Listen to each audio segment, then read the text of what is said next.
Halo semuanya, kembali lagi bersama saya Michael. Di video kali ini kita akan coba membahas kira-kira keadaan market crypto itu bagaimana. Dan mungkin kalau misalnya teman-teman yang masih ada cash, kira-kira apakah masih boleh masuk lagi atau beli dan lain-lain gitu ya. Kita akan coba update beberapa berita untuk altcoin juga dan juga untuk keadaan market crypto untuk Bitcoin dan mungkin Ethereum juga ya. Jadi kalau misalnya teman-teman suka video ini, jangan lupa bantu share videonya, like dan juga subscribe. And thank you semua untuk supportnya. Kita akan langsung masuk aja ke dalam videonya. Untuk sekarang kita bisa perhatikan market crypto kembali mengalami penurunan. Memang Bitcoin ini masih bisa dibilang belum stabil juga sih ya. Kita lihat dia di 48.200 turun sekitar 1,5% dan ini membuat banyak crypto ini mengalami hari yang cukup merah ya, koreksi. Kalau kita perhatikan tapi dalam 24 jam terakhir, ini masih ada beberapa altcoins yang cukup performing. Cukup bagus, salah satunya tuh BitTorrent. BitTorrent belum udah lama nggak melakukan rally atau kenaikan yang cukup drastis sekitar 16% ya. Tapi ini dia melakukan 16%. Ada apa? Nanti kita coba bahas. Ada OKB, EOS, Basic Attention Token atau BAT, ada Cake juga, Tezos dan beberapa kripto lainnya. Pasti yang koreksi ini masih banyak tadi yang sempat kita mention. Nah, sekarang kita coba cek dulu ke Crypto Fear and Greed Index sedikit. Untuk Fear and Greed Index, sebenarnya market ini sentimennya sudah benar-benar extreme fear gitu ya. Ini kita sudah di 16. Jadi biasanya kalau kita sudah di extreme fear, harusnya dalam nggak lama lagi itu kita bisa mengalami ada rebound sedikit gitu ya. Tapi nanti kita coba update lagi. Jadi untuk sentimennya. Kalau kita lihat tadi kita bahas untuk beberapa berita altcoins. Yang pertama adalah BitTorrent. Kenapa BitTorrent ini bisa naik? Ternyata BitTorrent ini mau melakukan mainnet launching. Kita lihat di sini BitTorrent Chain. Mainnet launch soon. Jadi mainnetnya mau launching bentar lagi. Lalu ada BTT redenomination atau redenominasi, rencana redenominasi. Jadi ini cukup menarik sekali sih, karena kalau kita lihat sendiri di sini ya, di old BTT token. Jadi untuk kalian para holder BTT ya, kalau kalian dulu punya satu BitTorrent token satu BTT, sekarang ini kalian bisa mendapatkan 1000 BitTorrent kalau misalnya ini sudah dilakukan redenominasinya gitu. Jadi kenapa bisa seperti itu? Karena ternyata BitTorrent ini akan increase supply mereka. Jadi mereka bukan decreasing, tapi mereka malah menambah supply mereka yang sebelumnya adalah, kalau kita lihat dari coin market cap sendiri itu adalah di 990 miliar gitu ya. Kalau sekarang karena dia naikin ini menjadi 990 triliun gitu. Of course efeknya dari sini adalah pasti harga BTT makin murah gitu ya. Pasti akan turun, tapi karena adanya new tokennya gitu ya, dan ini kalian akan terkena efeknya juga sih sebenarnya untuk para holder BTT. Tapi ini mungkin kita update lagi kalau misalnya ada yang udah lebih detail lagi ya.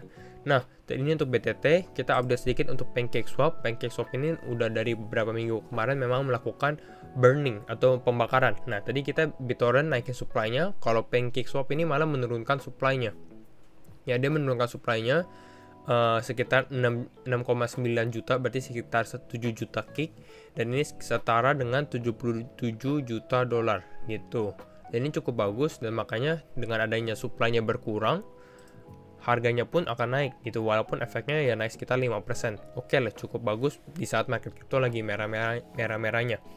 Nah, kita kemarin sempat membahas tentang yang namanya SundaeSwap. Ya, SundaeSwap ini adalah salah satu bisa dibilang decentralized exchange-nya Cardano, dan Cardano ini sebenarnya belum ada di apps atau yang working apps yang udah proper, yang udah launching gitu ya. Jadi ini menjadi salah satu project yang sudah dinantikan para holder Cardano juga, karena mereka berharap juga, kita juga berharap kalau misalnya project yang sudah launching, Cardano harganya juga bisa naik lah, istilahnya gitu ya, untuk para Cardano holder. Nah, dia tapi kemarin harusnya launching di Desember 5 ya, itu di hari Minggu, tapi ternyata kita lihat dari sini mereka menemukan bug gitu. Mereka menemukan ada problem sedikit, makanya ini mereka ada sedikit lelucon lah atau joke sendiri untuk rebrand nama mereka menjadi MondaySwap, karena jadinya testnetnya itu di hari Senin bukan hari Minggu, kira-kira seperti itu. Tapi ya setelah adanya testnet ini, kalau kita lihat dari update-nya sendiri sekitar 5 jam yang lalu ya, ini baru aja launching testnet live. Jadi ini sudah keluar, dan mungkin ini kita bisa coba sendiri untuk testnetnya sendiri, tapi ini harus download walletnya sendiri dan saya belum ada. Dan kalau misalnya ini cukup oke sih dari tampilan sendiri ya, dia ada theme-nya juga, ada dark theme sama light theme. Cukup oke, ada home buat swapping sama buat liquidity pool. Jadi cukup menarik, desainnya juga cukup oke lah. Jadi nanti kita lihat apakah bisa working properly atau enggak juga untuk decentralized exchange-nya Cardano, yaitu SundaeSwap. Tapi kalau lihat dari tampilan awal sih sebenarnya cukup menarik lah. Oke, itu tuh SundaeSwap. Sekarang kita lihat beberapa berita terbaru, berita sedikit, yaitu adalah untuk di project gaming atau metaverse gitu ya. Ini project gaming dan metaverse memang sempat trending, sekarang pun sebenarnya masih ada sedikit trennya ya. Tapi ya mungkin kalau misalnya mereka akan sedikit resting atau istirahat bentar, itu cukup normal sekali. Kenapa? Karena mereka sudah rally cukup tinggi juga sejak adanya Facebook rebrand nama dia menjadi Meta. Ini rally sudah hampir mungkin 1 bulan atau 3 minggu gitu ya. Jadi, tapi ini masih project awal sekali sih. Dan ini cukup menarik karena banyak dana atau funds itu masuk ke dalam sektor itu. Salah satunya adalah Binance Smart Chain dan Animoca Brands. Ini 2 nama ternama. Dan mereka ini mengirimkan atau mereka akan send sekitar $200 juta untuk funding GameFi project atau gaming finance lah, play to earn game. Gitu ya. Masing-masing akan memberikan sekitar $100 juta untuk support GameFi sector. Nah, jadi ya akan menarik perkembangannya ini bukan untuk beberapa bulan ke depan, tapi ini lebih ke arah untuk 3-5 tahun ke depannya lagi gitu. Jadi ini untuk long term sebenarnya. Sekarang ini masih sangat awal. Nah, itu untuk GameFi. Sekarang kita masuk sedikit tentang yang namanya Bitcoin dan market crypto sekarang. Untuk berita yang kurang bagus gitu, berita yang sedikit kurang bagus itu adalah ini dari CryptoQuant on-chain data, whales are still depositing Bitcoin to exchanges. Artinya apa? Artinya di sini paus-paus ini masih receive Bitcoin atau mengirimkan Bitcoin ke dalam exchange, dan kita bisa lihat lebih detail lagi dari chart ini. Kita bisa lihat dari sini whale ratio-nya itu naik, dan ini sempat kita alami juga nih di akhir bulan November. Whale ratio-nya ini cukup naik tinggi ya, hampir 0,95 atau sekitar 0,95, dan ini membuat pada saat whales depositing Bitcoin, gak lama kemudian memang ini harga Bitcoinnya turun. Kenapa seperti ini? Karena biasanya kita bisa lihat dari actionnya whales. Kenapa whales atau paus-paus mau memberikan atau mengirimkan Bitcoin ke dalam exchange? Karena mereka mau melakukan trade gitu ya. Dan kalau misalnya mereka sudah punya Bitcoin, berarti apa yang mereka lakukan? Yang mereka lakukan adalah menjual Bitcoin gitu. Kalau mereka menjual Bitcoin dengan jumlah besar, ya pasti akan ada efek terhadap harganya Bitcoin juga gitu. Jadi ini adalah salah satu indikasi mungkin kita belum mengalami bottom mungkin ya, atau mungkin masih ada penurunan lagi lah. Nah, kalau kita lihat dari satu data lagi, itu adalah take buy sell ratio. Kalau misalnya kita lihat dari sini juga, the futures market sentiment ini bearish, dan banyak yang bilang ini belum waktunya untuk membeli dip di bawahnya gitu ya. Jadi masih bearish, dan kita belum lihat ada tanda-tanda bisa reversal. Kira-kira seperti itu. Sekarang kita coba masuk sedikit ke dalam Bitcoinnya sendiri. Kalau untuk Bitcoin kita lihat dari jauh ya. Sebenarnya pada saat bull market pun, pada saat kita lagi naik ya, kita lihat alami di previous case sebelumnya ya, sempat kita alami memang penurunan yang cukup dalam. Kita lihat di sini 31%, 26%, 18%, 27%. Dan ini mungkin bisa kita samakan juga sih seperti yang sebelumnya. Tapi ada beberapa indikasi yang mungkin ini membuat kita harus lebih perhatian gitu. Jangan kita masih dalam bull market dan lain-lain. Karena kita lihat dulu dari secara probabilitas juga dan teknikalnya ya. Kenapa? Karena kalau dari secara teknikal, ini Bitcoin sudah break dari support yang pertama nih, yang trendline kita yang warna putih ya. Ini sudah break. Jadi kalau saya lihat dari sekarang sih sebenarnya ini lebih ke arah 50-50 sih. Karena dengan keadaan market crypto yang sedikit bisa kita bilang kurang menentu juga nih.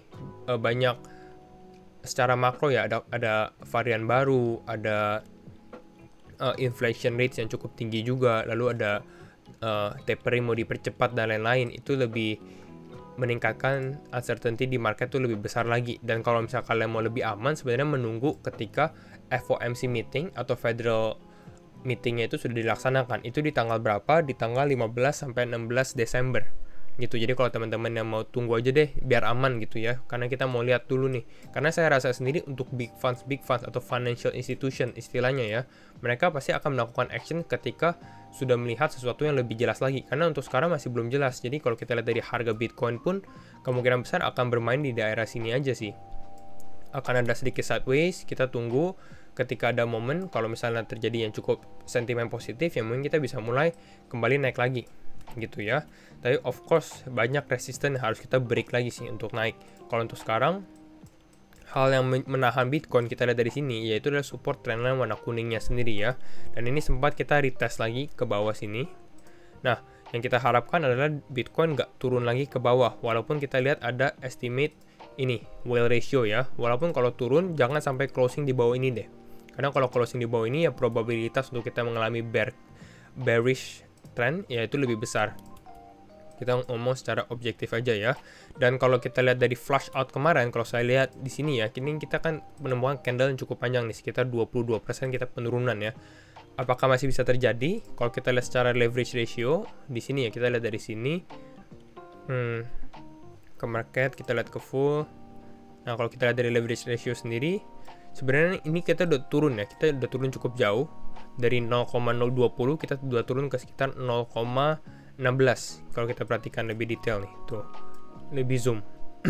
Tapi kalau kita lihat dari secara ininya, ini sebenarnya kita masih di tengah-tengah sih. Kalau kita lihat dari secara overall dari Januari 2021 sampai Desember, ini kita masih di tengah. Nggak bisa dibilang kita sudah di paling bawah secara leverage ratio kita. Tapi yang itu kita harapkan semoga Bitcoin bisa rebound sendiri, karena kalau saya lihat dari indikator sendiri, kita misalnya lihat dari RSI, ini kita sudah masuk ke dalam, hampir masuk ke dalam oversold territory, kita sudah di bawah. Jadi harusnya mungkin dalam beberapa hari ini kita bisa ada kenaikan sedikit gitu ya untuk dari Bitcoinnya. Tapi ya masih cukup ini, lebih baik sebenarnya wait and see sih kalau saya lihat untuk sekarang ya. Kalau untuk resisten untuk Bitcoin sekarang pasti di angka psikologinya, kita lihat dari sini di daerah 50.000 ini akan menjadi resisten cukup kuat sekali. Kemarin kita lihat Bitcoin belum bisa berhasil closing di atas 50.000, tapi ini kemarin kita bisa closing candle hijau, jadi ini cukup positif sekali sih untuk Bitcoin. Berarti bulls ini masih ada efek lah terhadap market sendiri. Yang kita harapkan adalah mungkin untuk bisa naik ke atas. Kalau misalnya nggak bisa naik sebenarnya nggak apa-apa, karena saya rasa sendiri mungkin kita akan konsolidasi di sini di bulan Desember. Mungkin nanti di awal tahun ya, di kuartal 1 2022 kita baru bisa mengalami uptrend lagi untuk kenaikan lagi gitu ya. Karena kan kita sudah mau berhubungan dengan libur akhir tahun. Kira-kira seperti itu ya. Itu untuk Bitcoin. Kalau untuk ETH/USDT bagaimana? Untuk Ethereum kemarin juga cukup oke, closingnya dia berhasil di atas lagi. Sekarang ini lagi turun lagi nih. Hopefully dia bisa closing seperti kemarin di atas trendline yang warna kuning. Karena saya rasa kalau misalnya market crypto mau naik, mungkin yang akan menjadi sentimennya itu bukan Bitcoin, tapi adalah Ethereum. Kalau Ethereum bisa melanjutkan kenaikannya lagi, karena kalau kita lihat dari Ethereum Bitcoin chart itu cukup positif juga. Ya, kalau kita lihat dari Bitcoin dominance, nah ini Bitcoin dominance sedikit mengalami penguatan. Kita lihat naik berapa persen nih? Naik sekitar 3% secara dari dominasi Bitcoin ya. Tapi ini kita lihat ini persis di dalam trend resistennya juga nih. Jadi apakah Bitcoin bisa kembali gain control lagi nih untuk di market, atau memang dia ke reject di resisten ini? Kalau ke reject mungkin kita bisa turun lagi, dan mungkin di sini altcoin bisa performing lagi. Kira-kira seperti itu. Dan terakhir kita coba untuk tes di total market crypto. Untuk di total, kalau kita lihat dari sini secara one day time frame ya. Nah, kalau kita lihat dari total sendiri, ini adalah market cap Bitcoin. Market cap total seluruh market cap market crypto gitu. Nah, kalau kita lihat dari sini sempat kita breakout dan ini sudah cukup bagus naik ke atas gini. Ternyata kita turun lagi. Tapi kemarin yang cukup bagusnya lagi ya, pada saat kita melakukan flush out sempat kita alami di tanggal 3 Desember, ini benar-benar hit golden ratio 0,618, bisa teman-teman perhatikan ya di sini. Dan ini cukup bagus, ini akan menjadi support yang kuat juga untuk total sendiri. Dan kalau misalnya kita turun, hopefully ini support di sekitar level Fibonacci 0,786 bisa menahan untuk kita kembali melakukan kenaikannya lagi sih. Itu yang saya harapkan dari total chartnya ya. Kira-kira seperti itu aja untuk perkembangan update market crypto. Kalau misalnya teman-teman suka video seperti ini, jangan lupa bantu share videonya, like dan juga subscribe, and see you in the next video. Bye bye.